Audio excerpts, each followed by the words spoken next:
नमस्कार, तुमचं स्वागत आहे माझ्या स्वामी या चॅनलमध्ये। तर आपल्याला सोमवारी म्हणजे 29 जून रोजी आपल्याला वटपौर्णिमा साजरी करायची आहे।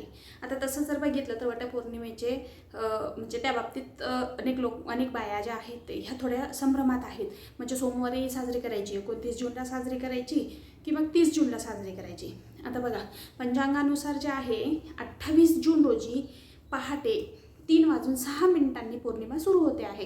तर ती पौर्णिमा जी आहे ती 30 जून रोजी पहाटे 5:27 पर्यंत पौर्णिमा आपली आहे। आता या काळामध्ये म्हणजे आपल्याला 29 जूनच्या सोमवारच्या दिवशी आपल्याला पौर्णिमा साजरी करायची आहे। आणि ह्या वेळेस तुम्ही पहाटे 5 वाजेपासून, हा अमृत काळ आहे, पहाटे 5 वाजेपासून तर 6:45 वाजेपर्यंत तुम्ही तुमची पूजा अर्चना वगैरे सगळं संपवू शकताय। आता पहाटे 5 वाजेपासून 6:45 पर्यंत आणि 6:45 म्हणजे 6:40 पासून जे आहे ना हा राहू काळ सुरू होतोय। तर या काळात आपल्याला पूजा करायची नाहीये। राहू काळ किती वाजेपासून आहे? 6:40 पासून ते 8:15 पर्यंत राहू काळ आहे। तर या काळात कोणी पूजा करू नका। 8:15 वाजेनंतर परत पूजेला सुरुवात होईल आणि ती जी आहे तर ती 12 वाजेपर्यंत तुम्ही पूजा करू शकता। आता पूजेसाठी लागणारं साहित्य कोणतं? आता पूजेसाठी लागतात हळदी, कुंकू, सुती भेंडोळी, 5 फळं, परत धूप, दीप, अगरबत्ती आणि साज शृंगार सुवासिनींचा तो सगळा आपण पूजेला घ्यायचा आहे। हे तुम्ही साध्या बाजारात गेले, मार्केटमध्ये गेले तर तुम्हाला हे सगळं तिथं मिळून जाणार आहे। आणि 5 फळांपैकी महत्त्वाचं जे आहे आंबा हा तुम्हाला घ्यायचा आहे। तर हे सगळं सामान घेऊन तुम्हाला सकाळी नवीन वस्त्र परिधान करायचं आहे। सुशोभित होऊन नवीन वस्त्र परिधान करा, उपवास धरा। उपवास जे आहे उपवासाचे पण वेगवेगळ्या पद्धती आहेत, जे प्रत्येकाच्या भागानुसार ह्या पद्धती बदलतात। तर मग उपवास कसा, कुणी 12 वाजेपर्यंत करतं, 12 वाजेनंतर फलाहार करतं, कुणी पाणी पण घेत नाही, कुणी संध्याकाळपर्यंत उपवास करतं, कुणी एकादशीसारखा उपवास करतं। ज्याच्या त्याच्या भागानुसार याला वेगवेगळी मान्यता आहे। तर मग तुम्ही हे सगळं सामान वगैरे पूजेचं साहित्य घेऊन तुम्ही वडाच्या झाडाला पूजनासाठी तुम्हाला जायचं आहे।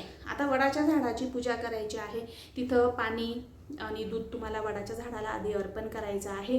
त्यानंतर तुम्हाला हळदी कुंकू ने त्याचं औक्षण हे करून आणि मग ते जे तुम्ही सुती भेंडोळ घेऊन जाणार ना त्या भेंडोळीने त्या वडाच्या झाडाला तुम्हाला फेऱ्या मारायच्या आहेत। मग कुणी 7 मारतं, कुणी 11 मारतं, कुणी 21 मारतं। आणि हे सगळं झाल्यानंतर जे तुमचं सूत जे उरणार आहे ना ते सूत तुम्ही घरी आणायचं नाही, ते सूत तिथंच वडाच्या झाडाला अर्पण करून द्यायचं। कारण वडाचं झाड जे आहे ना, वडाच्या झाडाला ब्रह्मा, विष्णू आणि महेशाचा अवतार मानलं जातं। तर वडाच्या झाडाच्या पूजनेने म्हणजे वडाचं झाड जे आहे ना हे सावित्रीने सत्यवानासाठी पूजलं होतं। तर ती कथा आहे, ती तुम्ही उपवास करणार त्या दिवशी तुम्ही ती वाचणारच। तर वडाचं झाड जे आहे ना हे दीर्घायू म्हणजे दीर्घायूचं प्रतीक मानलं जातं त्याला। आणि मग वडाच्या झाडाची पूजा हे आपल्या पतीच्या दीर्घायुष्यासाठी केलं जातं। वडाच्या झाडाचा जो विस्तार आहे ह्या विस्ताराप्रमाणे माझ्या कुटुंबाचा विस्तार होऊ दे अशी त्या वडाच्या झाडाकडे प्रार्थना केली जाते। आणि त्या दिवशी तुम्हाला पूर्ण म्हणजे ज्याच्या त्याच्या इच्छेनुसार तुम्हाला उपवास करायचा आहे। उपवास करून आणि सुवासिनींना तुम्हाला जे काही तुमच्याने हे म्हणजे दानधर्म जे काही असेल तुमच्या भागानुसार पद्धतीनुसार ते तुम्ही करू शकताय। आता या दिवशी तुम्हाला कोणत्या कलरची साडी नेसायची आहे? तर हिरवा कलर शुभ मानला आहे। याच्यात हिरवा कलर आहे की तुम्ही ह्या वटपौर्णिमेला हिरवा कलर तुम्ही घालू शकताय। तसं तर लाल, हिरवा, पिवळा तुम्ही यापैकी कुठलाही कलर तुम्ही त्या दिवशी घालू शकताय। आणि बांगड्या आहेत तर बांगड्या पण तुम्ही त्याच घालू शकताय। तर फक्त एवढं लक्षात ठेवा की राहू काळ आहे 6:40 पासून 8:15 वाजेपर्यंत, त्या काळात तुम्हाला पूजा करायची नाहीये। तुम्हा सगळ्यांना वटपौर्णिमेच्या हार्दिक